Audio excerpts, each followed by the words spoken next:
નમસ્કાર વિદ્યાર્થી મિત્રો, ધોરણ 2 અંગ્રેજીમાં અગાઉ વિડીયોમાં આપણે પ્રાણીઓના અવાજના નામ અને પ્રાણીઓના નામ આપણે સ્પેલિંગ ઉચ્ચારણ સાથે શીખ્યા હતા, બરાબર. હવે જુઓ, આજે આપણે પાના નંબર 28 ઉપર ફન ટાઈમ. અહીં જુઓ, બોક્સમાં આપેલા શબ્દનો ઉપયોગ કરીને પ્રાણીઓના પક્ષીઓના નામ લખો અને તેના અવાજના શબ્દો સાથે જોડો.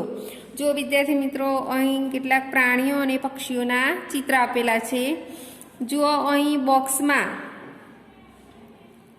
નામ આપેલા છે પ્રાણીઓ અને પક્ષીઓના. તે તમારે જે પ્રાણીનું ચિત્ર આપેલું છે તેની નીચે પ્રાણીનું નામ લખવાનું છે અને તેના અવાજ સાથે જોડવાનું છે, બરાબર. તો ચાલો આપણે સમજીએ અને શીખીએ. તો જુઓ, અહીં પહેલાં જુઓ, આ બોક્સ આપેલું છે, એમાં પ્રાણીઓના અને પક્ષીઓના નામ આપેલા છે. જુઓ, dove, DOVE, elephant, ELEPHANT, elephant. પછી horse, HORSE, horse. Lion, LION, goat, GOAT. પછી કોક, COCK, કોક. અને કાવ, COW. તો જુઓ, અહીં પહેલું એક્ઝામ્પલ આપેલું છે, એલિફન્ટનું ચિત્ર આપેલું છે, ત્યાં લખેલું જ છે એલિફન્ટનું નામ, એન એલિફન્ટ, બરાબર. તો એલિફન્ટ તેના અવાજ સાથે જોડી દીધો છે, બરાબર. તો કેવું બોલે હાથી? હાથીનો અવાજ તો ટ્રમ્પેટ, એટલે કે હાથીનું બોલવું, બરાબર. તો હવે જુઓ, બીજા નંબરનું ચિત્ર શાનું આપેલું છે? બોલો. તો આને શું કહેવાય? હોર્સ, બરાબર. તો અહીં જુઓ, હોર્સનું સ્પેલિંગ આપેલું છે બોક્સમાં, HORSE. તો અહીંયા લખવાનું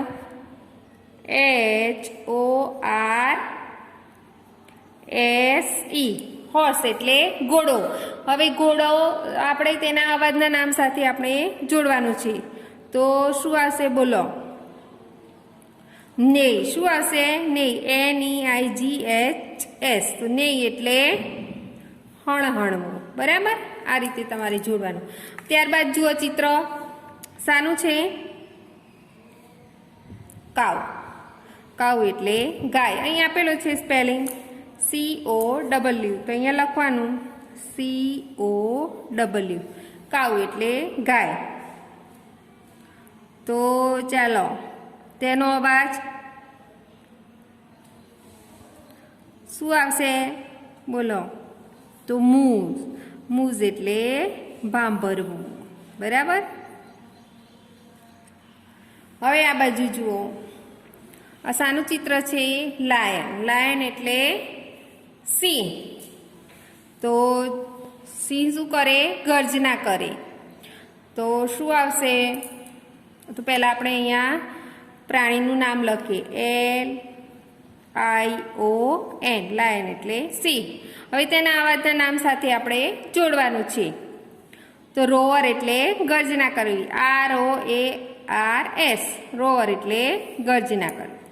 પછી બીજા નંબરનું ચિત્ર જુઓ, શાનું છે? બોલો.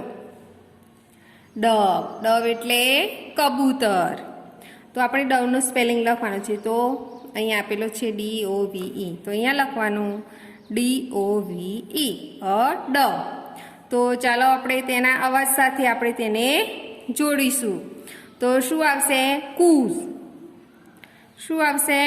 કૂઝ. તો અહીંયા રહ્યું ને પહેલું સ્પેલિંગ,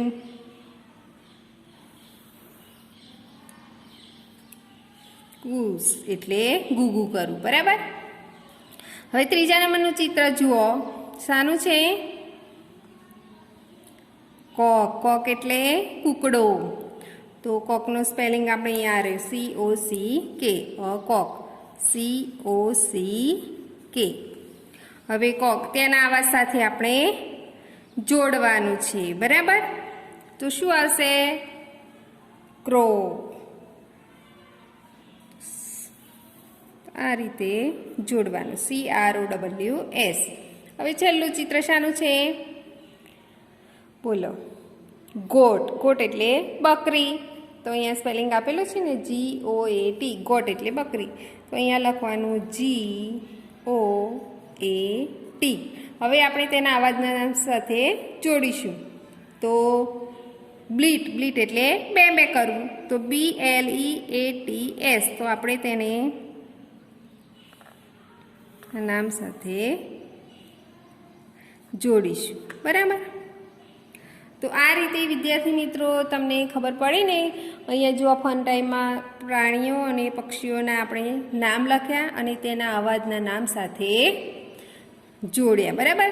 તો તમારે હવે જે આ ચોપડીમાં મેં પૂર્યું છે એ રીતે તમારે તમારી ચોપડીમાં પૂરવાનું છે અને પ્રાણીઓના પક્ષીઓના નામ તેના અવાજના નામ સાથે તૈયાર કરવાના છે અને તમારી નોટબુકમાં લખવાનું છે.